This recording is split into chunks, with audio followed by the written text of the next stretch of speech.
وضو اور غسل میں کی جانے والی عورتوں کی بعض غلطیاں، جس سے کہ وضو اور غسل نہیں ہوتا، بندہ بدستور ناپاک رہتا ہے۔ منہ دھونے کی حد یہ ہے کہ لمبائی میں پیشانی پر سر کے بالوں کے اگنے کی جگہ سے ٹھوڑی کے نیچے تک اور چوڑائی میں ایک کان کی لو سے دوسرے کان کی لو تک دھونا فرض ہے۔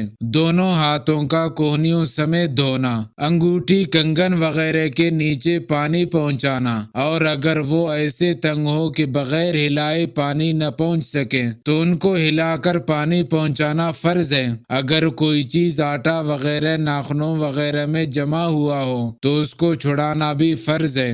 آج کل ناخنوں پر ناخن پالش وغیرہ لگاتے ہیں، اس کی موجودگی میں وضو اور غسل درست نہیں۔ چوتھائی، سر کا مسح کرنا۔ مسح کم از کم 3 انگلیوں سے کریں، 1 یا 2 انگلیوں سے جائز نہیں۔ ٹوپی یا عمامہ یا اوڑھنی یا برقعے وغیرہ پر مسح کیا تو درست نہیں۔ دونوں پاؤں ٹخنوں سمیت دھونا۔ مختصراً یہ ہے: منہ دھونا، دونوں ہاتھوں کا کوہنیوں سمیت دھونا۔ چوتھائی، سر کا مسح کرنا، دونوں پاؤں ٹخنوں سمیت دھونا۔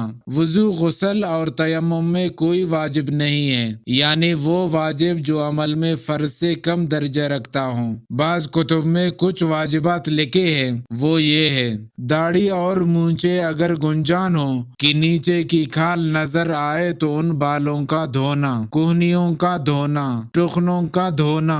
چوتھائی، سر کا مسح کرنا، لیکن دراصل وہ فرض ہی میں شامل ہے۔